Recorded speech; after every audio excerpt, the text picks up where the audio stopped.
in VCI technology and VCI product applications.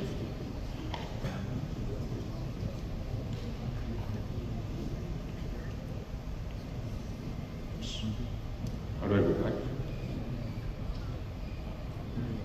So good morning, everybody. I'm going to be more specific on the applications here today. The way I'm going to structure the presentation is talk about the problems, why and how the corrosion comes, when you have made a fantastic part with all the quality checks and by the time it reaches customers. We'll talk about those problems. We'll talk about the technology upgradation in the VCIs, the products and the applications as per the 1E specs. So, just to highlight on the technology aspect on the VCIs. VCIs, as you all know, is a generic term which is vapor corrosion inhibitor. But there's a lot of upgradation that has happened in the technology. First few things, we have a specification called 1E 5002 ABCD, and it talks about protection in process, protection for short term, medium term, and long term. But how do you actually identify what products you need for short term, medium term, or long term? And what are the bases? Are the bases thickness of the film? Are the bases, the coating levels? How do you check the coating levels as a user? Or what are the other parameters on which, a VCI's performance is adjudged? So typically, behind the show, which is the chemistry behind the VCIs, is the most important, which I would like to emphasize here.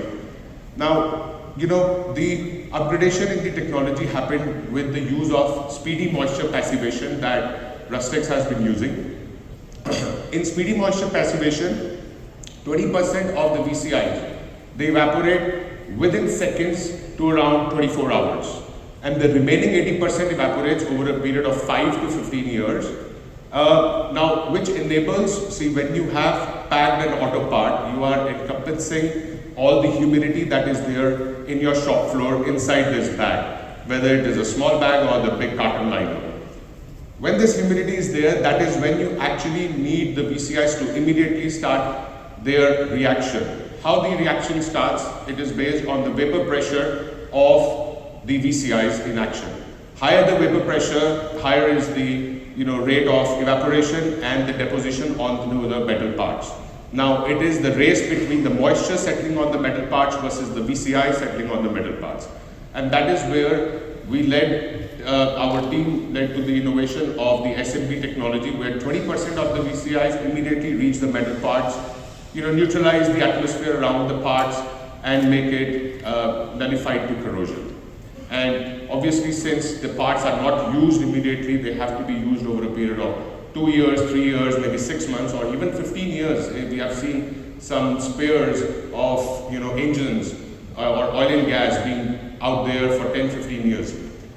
And that is where the speedy moisture passivation technology comes into the role play. The second factor being the mechanical properties. We all talk about the thickness of the film, how much thickness you are proposing, 50 microns or 70 or 100 or 150 microns. Immaterial to the thickness, what is important is the tensile strength of the bags that you are using. And second most important is the the water vapor transmission rates and the oxygen transmission rates.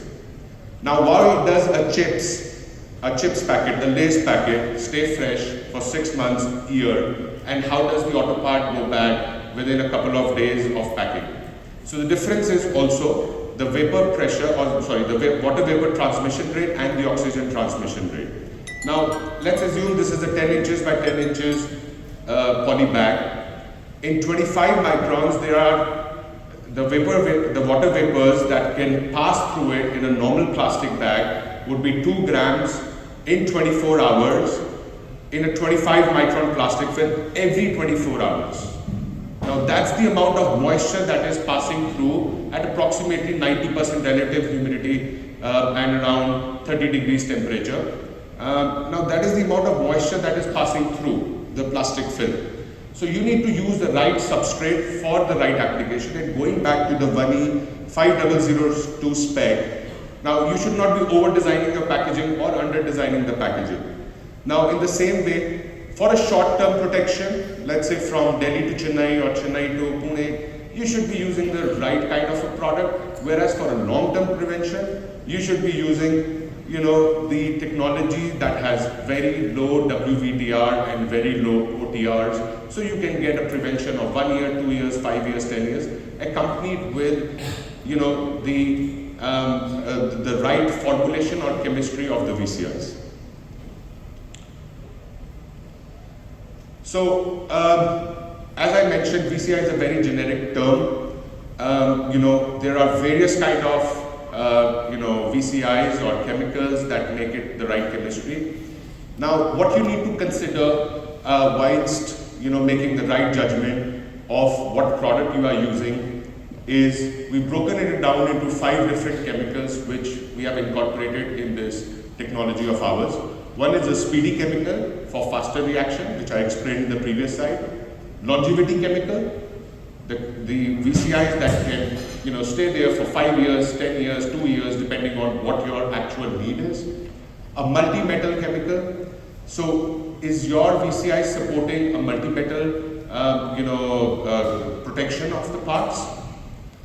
Film forming, is the VCI able to form a film on the metal? Is it able to vaporize? Is there enough backup or buffer in your film or paper that can form a film? And most importantly, sub-zero action chemicals. So now this is something new where we send parts from India assuming that the temperature conditions in Michigan or Chicago or Canada are the same as India, and the VCIs will perform the same. It's actually not so true because a lot of VCIs stop their action after -6 degrees, -7 degrees. And in a warehouse, we may have temperatures as low as maybe -10, -15. The parts will be stored outside. In Finland, there could be -25, or it could be on the container. So, you never know. And whether the VCIs would keep on emitting at low temperatures, which is a sub-zero action chemical. Now, an incorporation of all these put together is what makes your parts safe. So, there are various different tests to actually validate. None of them are, homegrown test standards. These are international standards. There's a German razor blade test, a copy of which we can always share, and it's there on our website as well.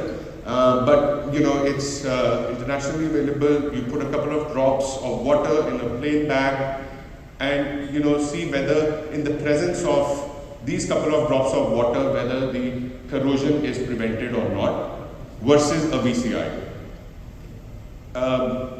The second test would be TL8135, or equivalent standard is NACE, which is the American TM0208, which talks about putting glycerine and water in a flask and making it evaporate, in a cyclic way, and let it condense on the metal billet, which is on the top, and you see the blue film on the sides, which is allowing the VCIs to protect this metal billet on the top.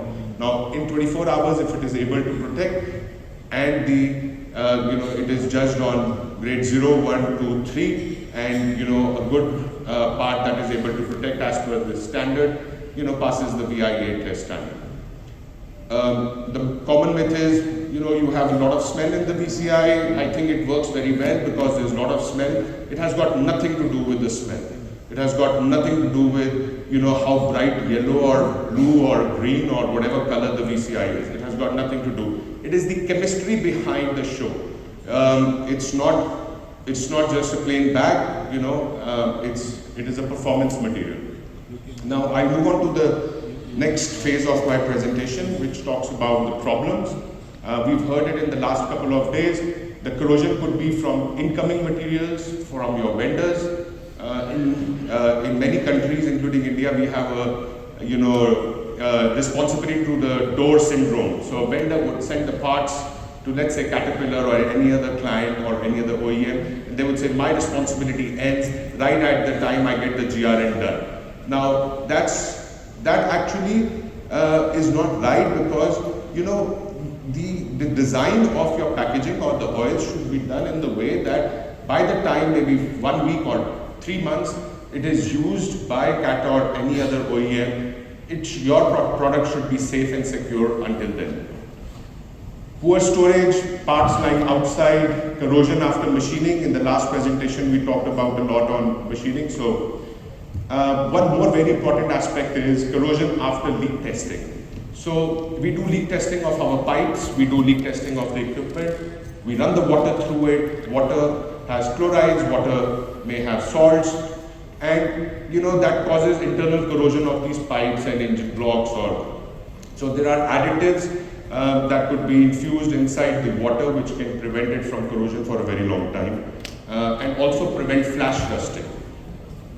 Corrosion due to water washing. So water, as we just heard, it has to be dried off properly, and there is literally no mechanism as to how dry is dry, because once you have dried at 70 degrees or 100 degrees by heating up the part, and you keep now this part outside, it is again going to attract the atmospheric humidity, because it is going to get cooled down again, and the cooling effect is happening because of the changing or the relative difference in the temperature, and also the humidity is going to settle back on the parts. So how dry is no parameter. To prevent that, I will talk in the upcoming slides for a foolproof mechanism on how and what should be done for cleaning these parts.